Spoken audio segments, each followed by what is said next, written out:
Hello viewers, and before this video starts, I do want to go ahead and thank you for the support on the last movie review. I really had a good time making it, just sitting back, relaxing, just having a good time, and, let me know if you want more. I mean, I'm gonna make them, but it'd be nice to hear your feedback every once in a while if you want. So, yeah, let's just get on with it. Yeah, let's do this.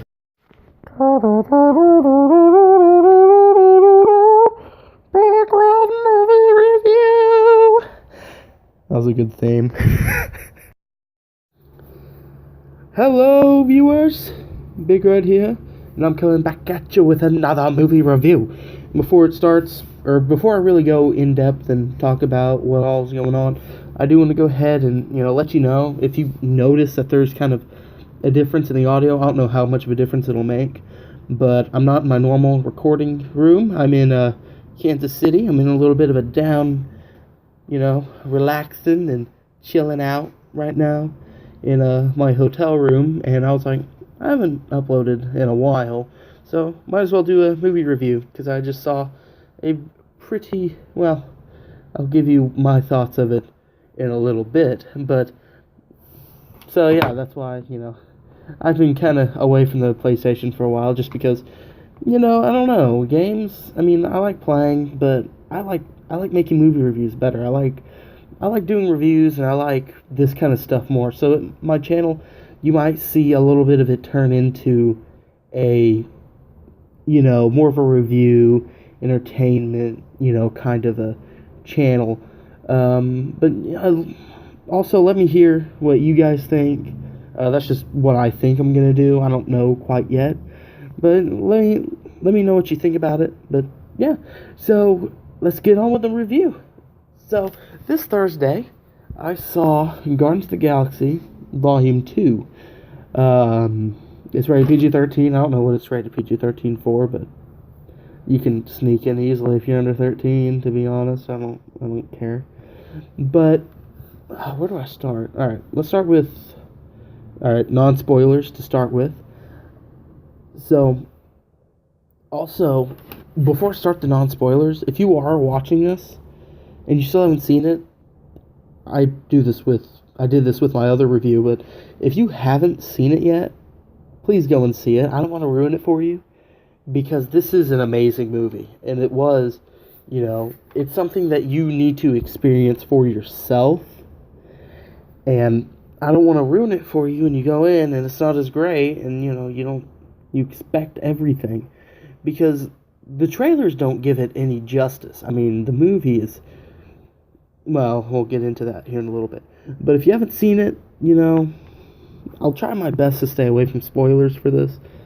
But, yeah. Okay, so let's start with kind of the not-so-obvious stuff.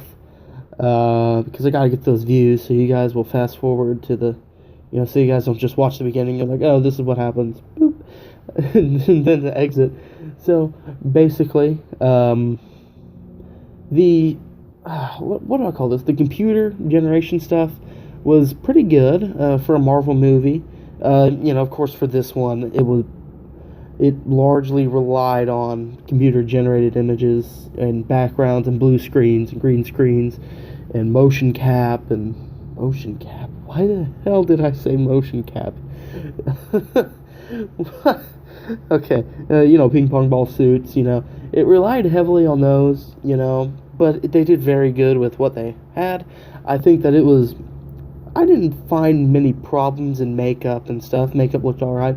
There was a scene that I was kind of like, meh, with Nebula, her eye metal, whatever. It was kind of weird, but that's just to me. It was kind of weird. So, I mean, that's just my opinion. But that's the only instance where I saw the makeup was just like, okay, that doesn't look like real. It just looks like somebody tried to paint metal on an eye. But that's really the only thing that I saw that was just like, it stuck out. Everything else looked amazing. Gamora looked great. And she's the only one, her and Drax are the only ones that really use a lot of makeup outside of Yondu. And is that it? Let me think. There's a green one, a gray one, a blue one, and then there's Nebula, which I talked about. Yeah, that's it. Groot is computer generated. Okay, yeah. Of main characters, yeah, that's it. Plot was very good. I love the plot in this movie. You didn't expect a lot of stuff that happens, and that's some, that you don't really see every day now with trailers. They just tell you almost exactly what happens. You watch the trailers, you think you have the plot set out. You walk into the theater, you're completely blindsided by different plot elements. Things are in different places than you thought they would be. Reveals are made and stuff like this. There's a lot of plot twists and, reveals that are extremely surprising, honestly. But, yeah, the plot was very well based. There was one part of the plot that was weird, but I'll get into that a little bit later because it involves a spoiler. So I'll kind of, give it a minute. I'll give it a minute, or a few actually, and then I'll explain it in spoilers where I thought the plot didn't exactly work out, and it was around the end of the movie. Which that's kind of the story of the movie in my review. Like, there's like one thing in every department that was kind of weird, but other than that, everything was like perfect. Characters is very good. The thing that this movie did extremely well, I thought, is it really like examined like relationships between characters. It kind of examined, of course, Star-Lord and Gamora, Rocket and Star-Lord, Drax and Mantis, who's a new character, Peter and Ego, the father-son thing. Nebula and Gamora, it kind of established more of that sister thing, which I did really like. It works really well in this movie, kind of going into that and examining how these relationships work. Are they positive? Are they negative? That is one of the aspects that I did really enjoy in this movie. What else is there with non-spoilers? I guess I can do...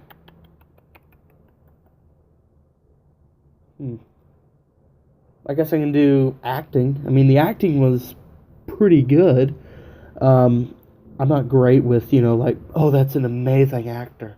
Oh, he did that well. He did that role so well. I can't, I just say, oh, he did okay.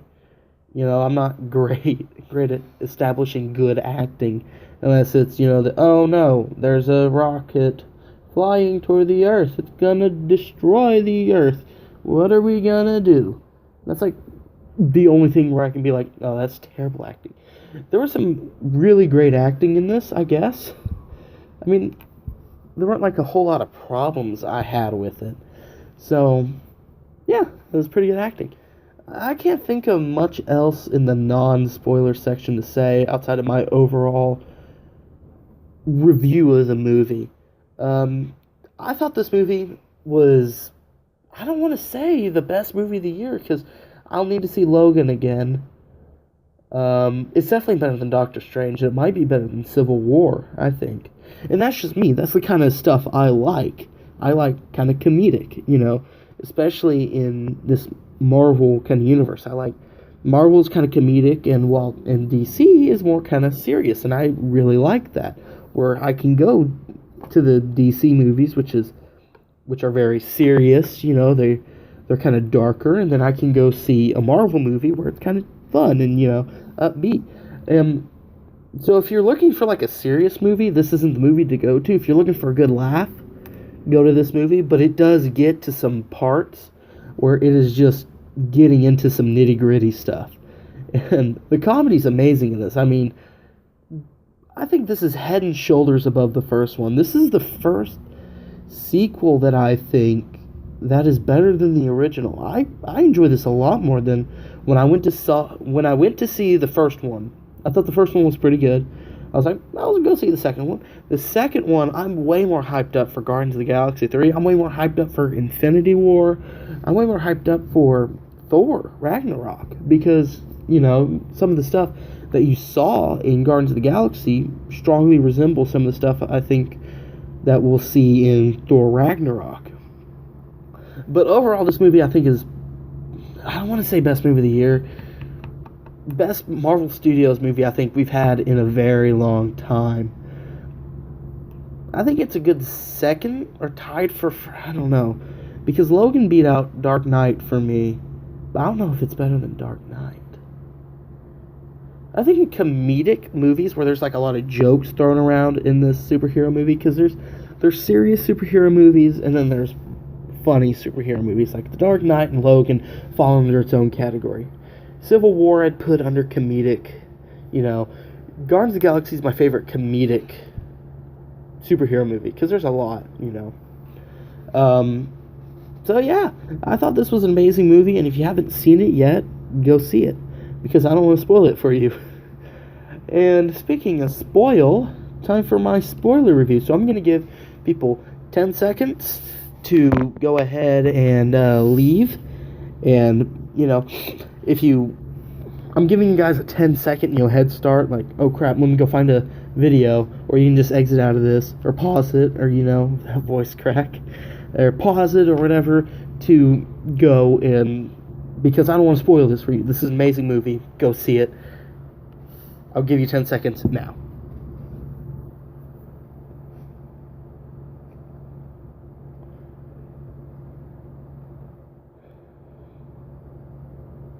Okay, so now we're going to do spoilers. This was I didn't expect this movie to get so emotional in the plot and stuff. Well, yeah, before I do that, I'll go over the basic plot. I'll go over the plot. So basically we start out, this is in 2014, so it's like not like it's not like 3 years apart. It's like a few months or weeks. It's like not there. A lot of time hasn't passed since the first one, which is kind of like, well, then where are we going to see? Because the Avengers, Infinity War. This is one thing that I was thinking about when I saw this in 2014.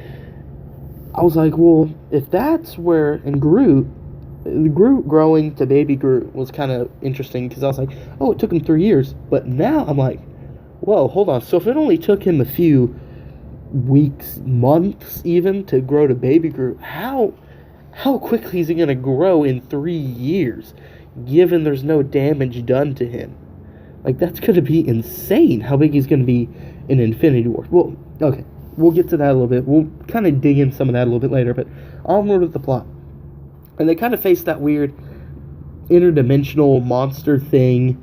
They say it's from another dimension, and they fight it, and they kill it, and, you know, so they're employed to kill this creature by the Sovereign, who's this kind of society of perfect, I'm using air quotes, perfect people who have superior intellect and strength compared to regular people, because they're perfect.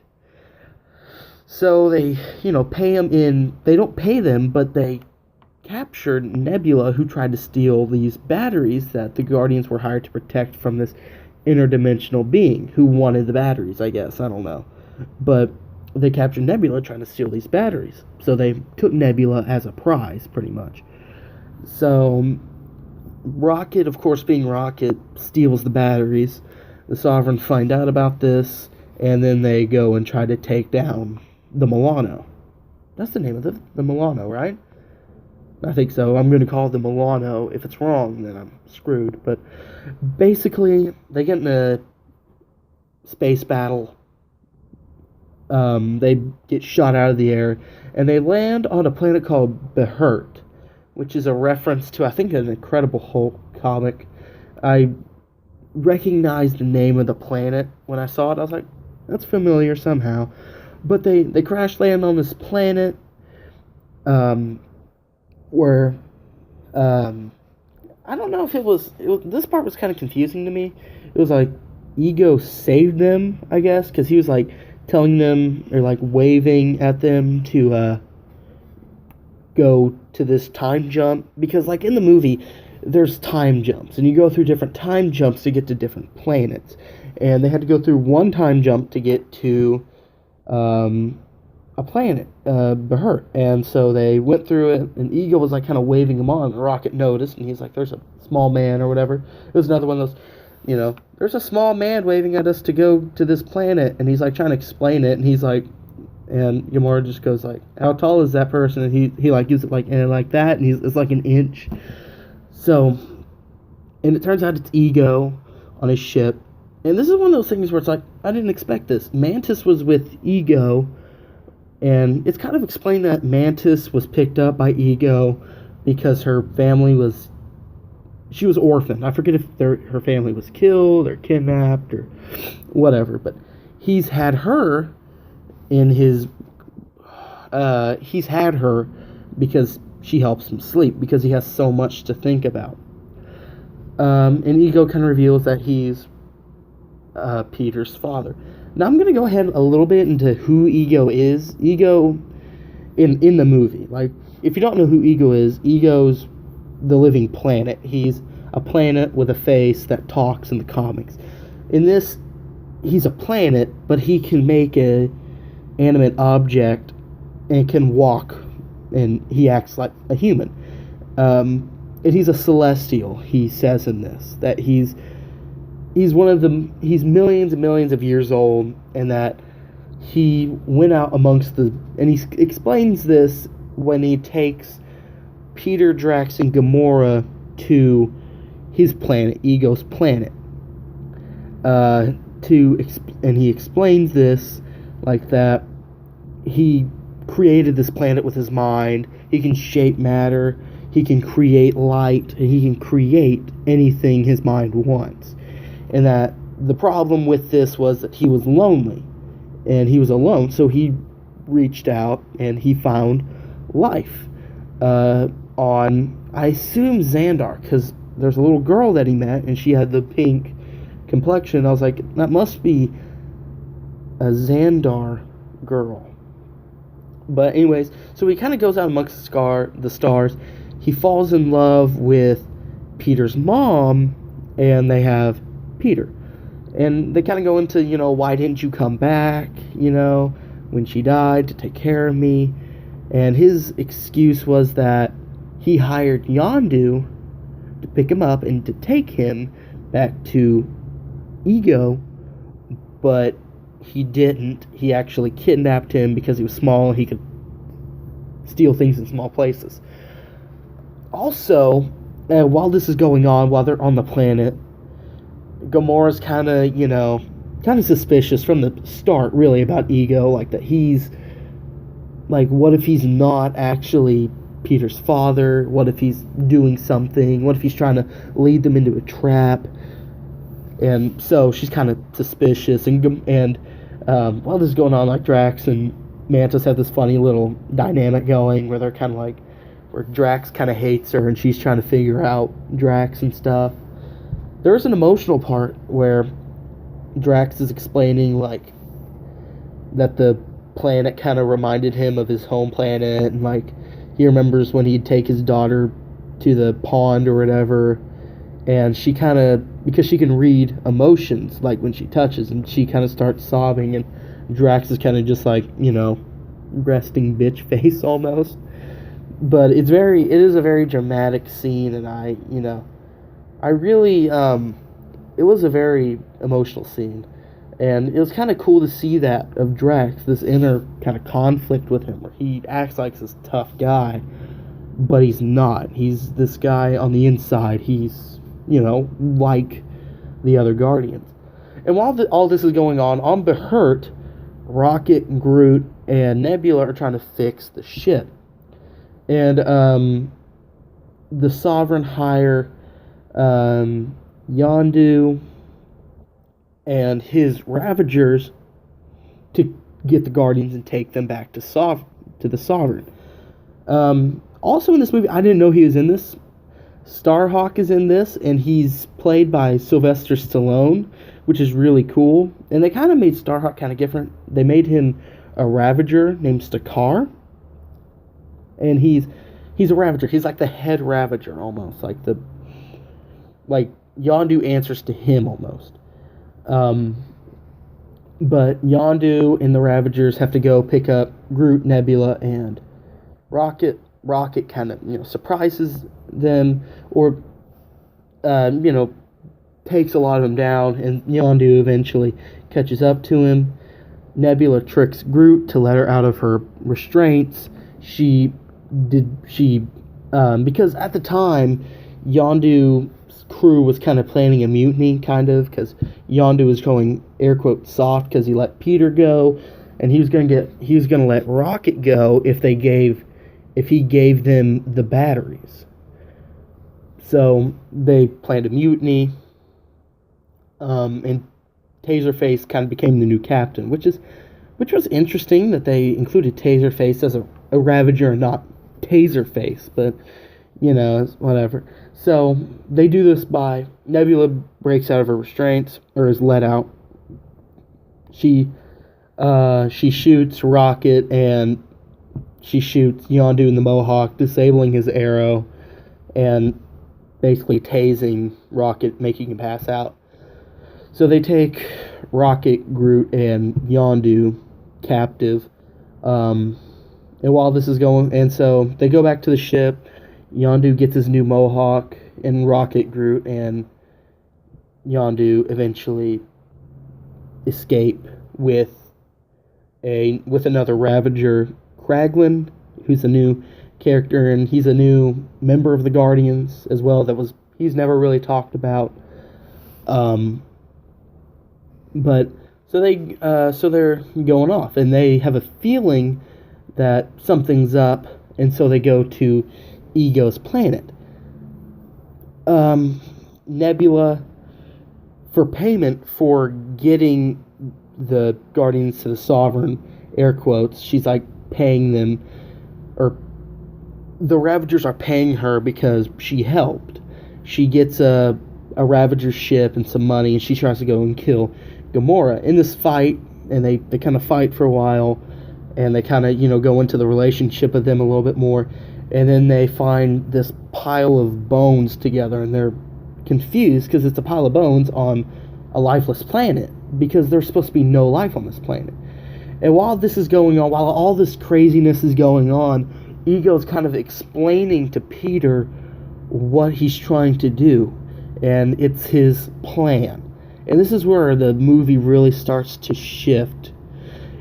Ego reveals that after a while, life got boring, and that he was so far beyond regular people that because he was basically a god, and so he was trying to shape the world, the universe, like him.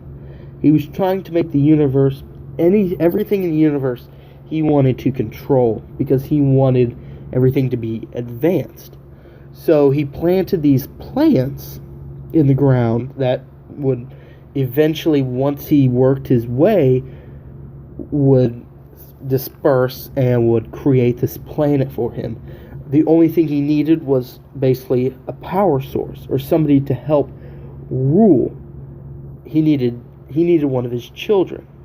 I say children because Peter's mom wasn't the only person who had a child with Ego. Ego went throughout the universe to every alien life form that he could find to reproduce and try to find this perfect balance for him, like that would continue his power. And Peter could continue his power. It was kind of revealed a little bit that you do have the power, and he couldn't really do it, and then he could a little bit halfway. But so he was reluctant, and so, but it's also revealed at this time that the reason why she died is Ego put the tumor in Peter's mom's brain, and that's where Peter just doesn't care anymore. Ego's immediately the enemy, and so he tries to use Peter as a power source. The other Guardians get to his palace, or whatever it's called, and the fight is on. And basically the goal from this point is to get to the center of the planet, so they can blow up his brain. And it's actually a brain at the center of the planet. This is where I was like, this is really comic booky. Like, there's a brain in the middle of a planet. That's as comic booky as you can get. So they send Groot in with a bomb to get the brain, while the other Guardians defend themselves and for Groot and stuff. So basically, and then the Sovereigns show up, and it turns into this chaotic space battle in the middle of a planet. Who's alive? And Mantis kind of puts Ego to sleep for a while so they can fight the Sovereign. They defeat the Sovereign, and then they, get this cool team shot of, everybody in the shot. Mantis gets knocked out, and Ego wakes up. So, Ego reanimates. Gamora and Nebula kind of fall down a hole. Drax takes Mantis away, and Rocket's trying to get Groot out. And so that kind of leaves Peter by himself. And Rocket and Yondu eventually join up, and they're trying to defend themselves from the planet. And then Nebula, Gamora, and the rest are eventually, being eaten by the planet pretty much. And along with the rest of the universe, because it's spreading and stuff like that. And so as long as Ego's conscious, everything will keep going, or he's concentrated on what's going on. And Peter kind of, this is something that I was kind of confused about. Peter was kind of not using the powers that he could use, even though he knew he could use them. It took him a while till he was like, wait, I can use my powers. And he finally started using them, and he saved his friends. They eventually got out, and Peter kind of stayed behind so that he could fight Ego and the planet would destroy itself. Or the planet could be destroyed. The rest of the Guardians leave, except for Yondu, who's kind of I've done a lot of bad stuff. I need this one. And so Rocket gives him a spacesuit and a rocket pack and welcomes him to the Guardians of the Galaxy. And then Peter and Ego have this final moment where they're fighting, and the planet's about to blow up, and Yondu swoops in and rescues Peter. And he gives this line, which I really didn't expect him to say, as they're kind of going out into the atmosphere. He goes, okay, Ego may have been your father, but he wasn't your daddy. And of course in that, Ego may have been your father, but he ain't your daddy. And they kind of fly up in the atmosphere. He gives Peter the spacesuit. He keeps flying up. And Yondu sacrifices himself to save Peter. And that was a really emotional scene for me, because I liked Yondu in the first Guardians. I liked him in the second. I liked his plot development, his character kind of evolving throughout the movies. I really liked that. And seeing him die was very hard to watch. He's the only major death in this movie, which is surprising because it's a Marvel movie.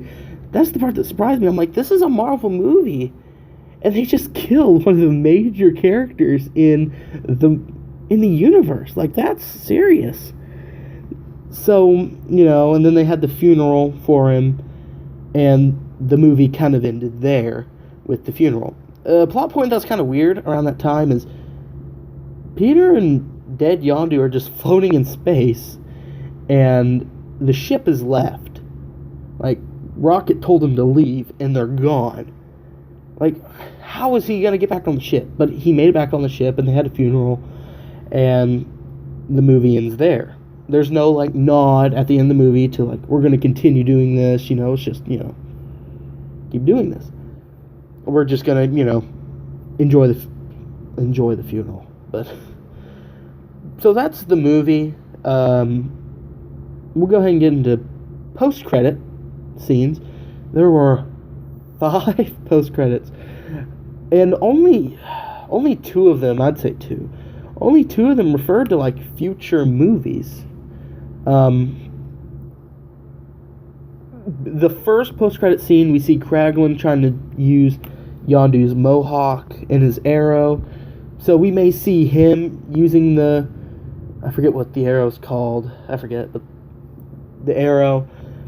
And he accidentally stabs Drax in the chest with it.